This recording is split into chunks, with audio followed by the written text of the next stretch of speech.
तो कैसे हैं आप सभी? मैं उम्मीद करता हूँ कि आप सभी बहुत अच्छे होंगे और तैयारी बहुत ही ज़ोरों शोर से कर रहे होंगे। मतलब इतनी तैयारी कर रहे होंगे कि आपको भी नहीं समझ में आ रहा है कि हम क्या पढ़े नहीं पढ़े, लेकिन उतना नहीं समझना है, आपको सीधे धीरे-धीरे कुछ न कुछ पढ़ते रहना है, ठीक है ना? तो आप जानते जैसा कि आप जानते हैं अच्छे से कि हम बात कर रहे हैं सीटेट के बारे में और सीडीपी के बारे में बात कर रहे हैं, सीडीपी का पेपर 1 और पेपर 2 के बारे में बात कर रहे हैं। मैंने अभी जो वीडियो है वो हम बात करेंगे उस पर हल्के ड्राइव रिडक्शन थ्योरी के ऊपर बात करेंगे, है ना? जो जो पीछे हमने किया था और कुछ तो पॉइंट हमारे रह गया था उस पे हम उसको हम कंप्लीट करेंगे। चलिए, अब जानते हैं कि पहले वीडियो में हम बात कर चुके हैं कि ये ड्राइव रिडक्शन थ्योरी है क्या, इसमें हल जो है कैसे मोटिवेशन को एक्सप्लेन करते हैं और ये होम्योस्टासिस ये क्या है, होम्योस्टासिस का कंसेप्ट क्या है, हम बात की थी इस पर। और हमने बात किया था कि ड्राइव कितने तरह के होते हैं, उस ड्राइव को पूरा करने के लिए हम कैसे मोटिवेट होते हैं, इस पे हमने बात किया। और आज हम बात करेंगे cycle of drive reduction theory. जो ड्राइव रिडक्शन थ्योरी है इसके साइकिल के बारे में हम बात करेंगे, ठीक है ना? चलिए, तो पहले बात करने से पहले हम आपको बता दें ये कि ये कंसेप्ट की हल ने कहा कि जब तक हमारे अंदर ड्राइव पैदा नहीं होगा, नहीं जब तक हमारे अंदर एक एक पॉइंट ने हमने देखा था पिछले वीडियो में, उसमें कहा था कि फिजियोलॉजिकल नीड और बायोलॉजिकल नीड हमें हमारे अंदर मोटिव जब तक फिजियोलॉजिकल नीड और बायोलॉजिकल नीड की कमी महसूस नहीं होगी तब तक हमें हमारे अंदर ड्राइव्स पैदा नहीं होंगे, मोटिवेशन पैदा नहीं होंगे। यानी मोटिवेशन पैदा होने की वजह है हमारे अंदर फिजियोलॉजिकल नीड की कमी। जब तक हमें फिजियोलॉजिकल नीड की ज़रूरत नहीं होगी तब तक हमारे अंदर मोटिवेशन फिजियोलो फिजियोलॉजिकल नीड जो है हमें मोटिवेट करने के लिए मजबूर करता है। ये कमी जो है लैक इसकी कमी जो है लैक मतलब कमी जो है वो हमें मोटिवेशन करने के लिए मोटिवेट करने के लिए मजबूर करता है। ठीक है ना? और इस फिजियोलॉजिकल नीड की कमी की वजह से हमारे अंदर एक ड्राइव पैदा होता है, ड्राइव जिसके बारे में हमने कहा था उसे कहा गया है प्राइमरी ड्राइव। प्राइमरी जो यहाँ पे बात किया है हल ने प्राइमरी ड्राइव के बारे में बात किया है। ड्राइव तो प्राइमरी सेकेंडरी और एक्वायर भी होता है, लेकिन ये फिजियोलॉजिकल नीड के वजह से हमारे अंदर ड्राइव पैदा होता है और ड्राइव पैदा होता है तो हम कुछ काम करने के लिए मोटिवेट होते हैं। और ड्राइव कौन कौन से, जैसे मैंने पहले कहा आपके अंदर आपसे कि ड्राइव है वो है हंगर, ये एक ड्राइव है। थर्स्ट, ये एक ड्राइव है। स्लीप, ये एक ड्राइव है। और सेक्स, ये एक ड्राइव है। जब तक ये सब ड्राइव जो है इसको पूरा करने के लिए हम मोटिवेट होते हैं, कुछ करते हैं। ये एक साइकिल है। वो साइकिल कैसे, इस पिछली वीडियो में मैंने इसके बारे में बात किया, अभी भी मैं बात कर लेता हूँ वो ड्राइव क्या है, ये साइकिल क्या है। हल ने कहा कि जब तक हमें फिजियोलॉजिकल नीड की ज़रूरत होती नहीं है, तब तक हम ड्राइव हमारे अंदर पैदा नहीं होता। वो फिजियोलॉजिकल नीड क्या है? मान लिया जाए कि हमें भूख लगा या हमें प्यास लगा या हमें सोने का मन कर रहा है, हमें नींद आने की इच्छा है, या हमारे अंदर एक हार्मोनल इम्बैलेंस हुआ, यानी कि हमें सेक्सुअल रिलेशनशिप मनाने करने की जो नीड्स हैं हमारे अंदर, जब तक ये नीड हमारे अंदर नहीं होंगे तभी तक हमारे अंदर ड्राइव्स पैदा नहीं होंगे। ठीक है ना? तो इन्होंने कहा कि सबसे पहले फिजियोलॉजिकल नीड हमारे अंदर पैदा होता है। और फिजियोलॉजिकल नीड क्यों पैदा होता है हमारे अंदर, ये समझिएगा। लैक ऑफ होम्योस्टासिस, यही पूरी के पूरे मतलब रिसर्च का ये है, बेस है होम्योस्टासिस। होम्योस्टासिस मतलब किसी चीज की कमी, होम्योस्टासिस। लैक ऑफ होम्योस्टासिस यानी मान लीजिए कि हमारे अंदर फूड की कमी हमारे बॉडी में हो गई, फूड की कमी। मान लीजिए हमारे अंदर हमारे बॉडी में वाटर की कमी हो गई, प्यास की कमी हो गई। मान लीजिए कि हमारे अंदर जो है बॉडी में नींद आने की प्रॉब्लम हो गई है, तो ये लैक है ना, ये कमी है। इसी कमी को कहते हैं, इस कमी को पूरा पूरा करना है हमें। तो इस कमी को पूरा करने के लिए हमारे अंदर ड्राइव पैदा होगा और उस ड्राइव को पूरा करने के लिए हम आगे सर्किल काम करेंगे। ठीक है ना? तो ये कहता है कि हमारे अंदर जो फिजियोलॉजिकल नीड पैदा होता है, जैसे कि भूख लगना, प्यास लगना, नींद आना, इसकी वजह से हमारे अंदर ड्राइव पैदा होता है। वो ड्राइव क्या पैदा होता है? भूख, हंगर, थर्स्ट, प्यास, स्लीप, सोने का, सेक्स। और इस ये ड्राइव जो है वो हमारे अंदर क्रिएट करता है अनप्लीजेंट स्टेट। ड्राइव जैसे हमें भूख लगा, प्यास लगा, पहले हमें पानी पीने की एहसास महसूस हुआ, पानी पीने की चाहत हुई, भूख लगने का मन किया, तो ये भूख लगना या पानी पीने की चाहत जो है, इसके वजह से हमारे अंदर ड्राइव पैदा होता है। वो ड्राइव का नाम है हंगर, वो ड्राइव का नाम है प्यास, वो ड्राइव का नाम है सोने, वो ड्राइव का नाम है सेक्स। और जब ये ड्राइव पैदा होता है, तो इस ड्राइव को पैदा होने के वजह से हमारे अंदर एक अनप्लीजेंट स्टेट, हम एक अ मतलब एक ऐसी सिचुएशन में पहुंचते हैं, अनप्लीजेंट स्टेट में हम पहुंचते हैं।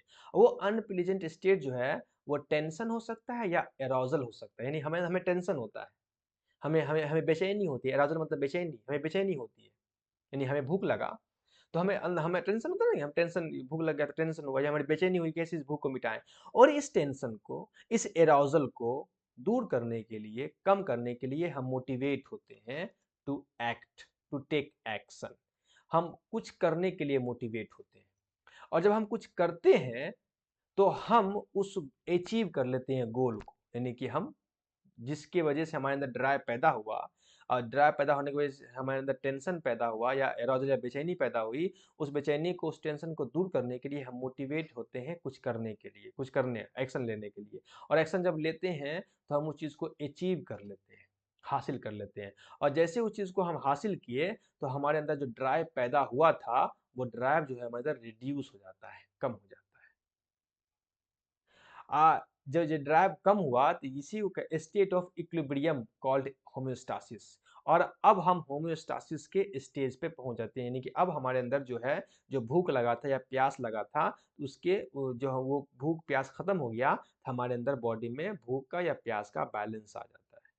होम्योस्टासिस, हम होम्योस्टासिस स्टेज पे पहुंच जाते हैं, यानी बैलेंस हो जाते हैं हमारे बॉडी में। और जब ये बैलेंस होता है, तो हमें यहाँ एक चीज मिलता है। वो चीज़ क्या मिला? वो चीज़ मिलता है रीइंफोर्समेंट। जैसे हमारी रिड्यूस हुई ड्राइव, हमारे बॉडी में बैलेंस आ गया, पानी का, भोजन का, या सोने का, या सेक्सुअल रिलेशनशिप का, तो हमारे अंदर जो है एक रीइंफोर्समेंट यहाँ से मिलता है। रीइंफोर्समेंट,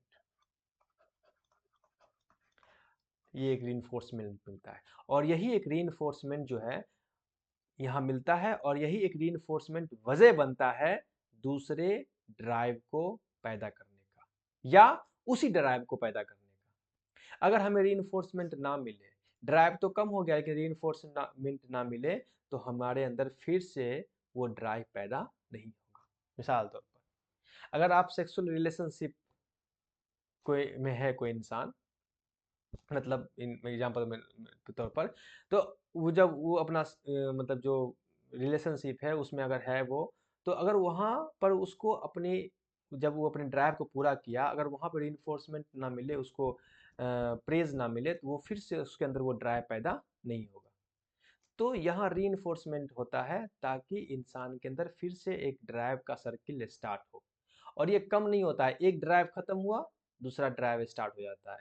एक ड्राइव खत्म होता है, दूसरा ड्राइव स्टार्ट होता है, और ये ड्राइव जो है हमेशा ऐसा ही चलते रहता है। क्लियर? आइए आगे। जैसे कि फिजियोलॉजिकल नीड्स हमारे अंदर आई, हमें भूख लगा, हमें प्यास लगा, हम फूड खाने का मन किया, कुछ पीने का मन किया, तो उसके अंदर, उसके वजह से हमारे अंदर ड्राइव पैदा होता है, भूख का, प्यास का। ये ड्राइव जो है, वो टेंशन और एरोजल हमारे अंदर पैदा करता है, टेंशन या एक बेचैनी पैदा करता है। और इसको दूर करने के लिए हम एक्शन लेते हैं, उसको अचीव कर लेते हैं, गोल हासिल कर लेते हैं, और जिसकी वजह से ये ड्राइव जो है रिड्यूस हो जाता है, कम हो जाता है। और ये रिड्यूस होना, कम होना, ये रिजल्ट देता है रीइंफोर्समेंट का।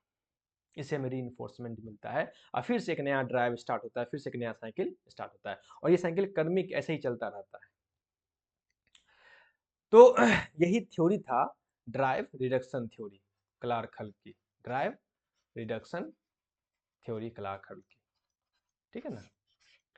आई होप आप बात को अच्छे से समझ गए होंगे। मुझे ये उम्मीद है कि आप बात को समझ गए होंगे, किस तरह से क्लार्क हल ने अपनी ड्राइव रिडक्शन थ्योरी को एक्सप्लेन किया, और उसने कहा किस तरह से हम कोई काम, जब हमें किसी चीज़ की ज़रूरत महसूस होती है, तो उसको करने के लिए हम कौन से सर्किल, कौन सी मतलब कौन सा एक सर्किल पूरा करते हैं, और सर्किल पूरा करने में मोटिवेशन जो है वो किस तरह से हमें हेल्प करता है।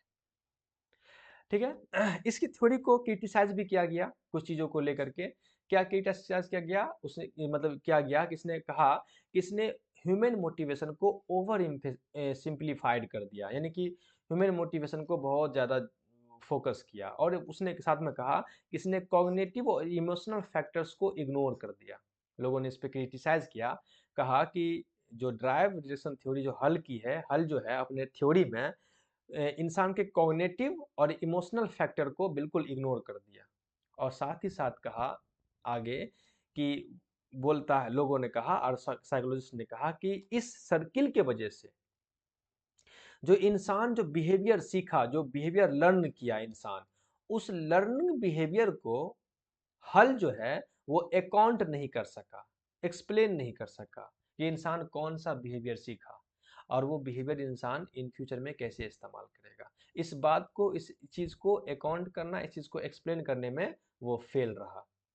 अलग आगे के साइकोलॉजिस्ट ने मतलब उसने हल के मतलब ड्राइव थ्योरी पर ये कमियां निकाली।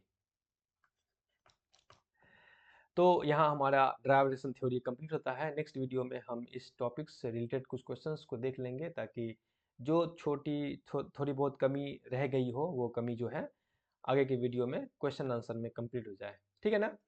मिलते हैं नेक्स्ट वीडियो में। अपना ख्याल रखिएगा। Okay, bye.